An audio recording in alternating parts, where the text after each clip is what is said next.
বন্ধুদের জানাই শুভ সকাল। তোমরা সবাই কেমন আছো? রাখির বাসার নতুন একটা ব্লগে তোমাদের স্বাগত জানাই। আজ একটা বিশেষ দিন, ফলহারিণী অমাবস্যা। তো সেই হিসাবে আমি সকাল সকাল একদম উঠে বিছানা টিছানা পরিষ্কার করে নিয়ে স্নান করে নিয়েছি।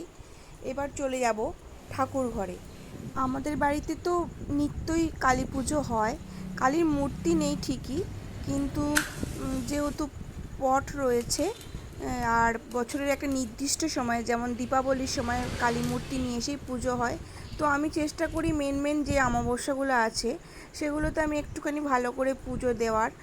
আর হয়তো এই অমাবস্যাগুলোতে প্রত্যেকটা অমাবস্যাতে ঠাকুরমশাই আসেন না আমাদের বাড়িতে, কিন্তু যেহেতু নিত্য পুজো করা হয় সেহেতু আমি একটুখানি আমার সাধ্য মতো চেষ্টা করি গুছিয়ে বাগিয়ে একটু পুজোটা করার।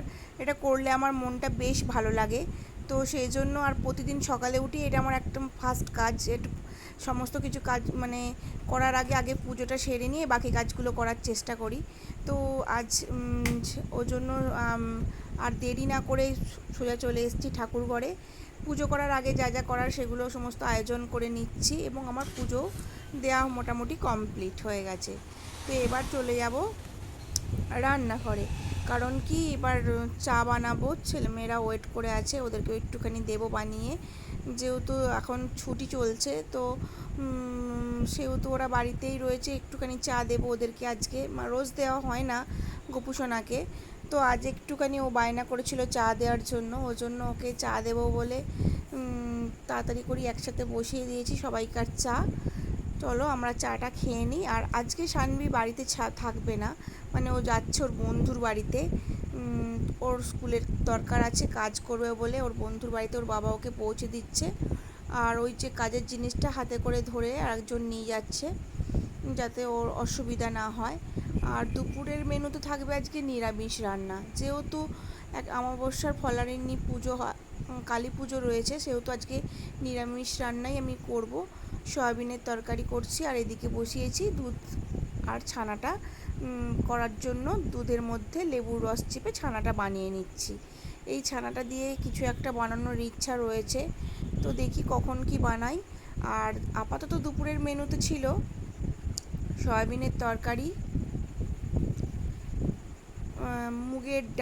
মুগের ডালটা করেছি কারি পাতা ফোড়ন দিয়ে, আর করেছিলাম কাঁচকলা ভাজা, আমের চাটনি। তো এটা দিয়ে আমাদের দুপুরের মধ্যাহ্ন ভোজনটা সারা হয়ে গেছে। আর এখন খেতেও দিয়ে দিচ্ছে আমার গোপুসোনাকে। আর এই যে দেখতে পাচ্ছ সাইকাস গাছটা কি সুন্দর হয়েছে না? একদম ছোট্ট নিয়ে এসে বসিয়েছিলাম, এখন বেশ সুন্দর হয়েছে সাইকাস গাছটা। আর এটা প্রথমে ছিল আমাদের বাড়িতে, তারপর বাগানে ওটাকে তুলে নিয়ে গিয়ে বসানো হয়েছে। বাড়িতে যখন ছিল ছোটো মতোই ছিল, বাগানে বসানোর পর বেশ বড় হয়ে গেছে। আর এখন দেখো একদম সন্ধেবেলা হয়ে গেছে, সন্ধে বললে ভুল হবে, রাত্রির হয়ে গেছে। আমি রেডি হয়ে গেছি ওই একটুখানি পুজো বাড়ি যাবো বলে। একদম লাইট সেজেছি।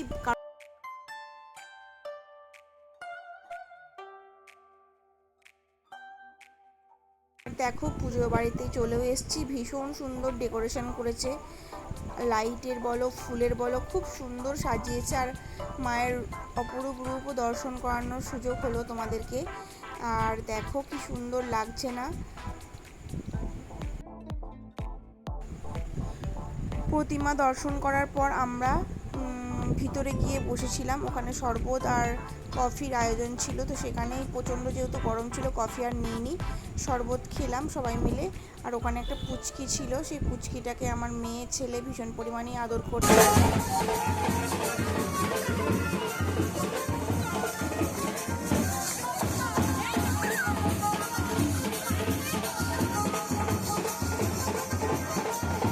আর এখন অনেকটা রাত্রি হয়ে গেছে, প্রায় 11:30টার মতো বাজে।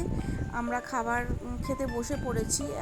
আজকের মতো ভিডিওটা এখানেই শেষ করলাম। তোমরা ভালো থেকো, সুস্থ থেকো। আর আমার ভিডিও ভালো লাগলে অবশ্যই লাইক, কমেন্ট আর সাবস্ক্রাইব করে দিও। শুভরাত্রি।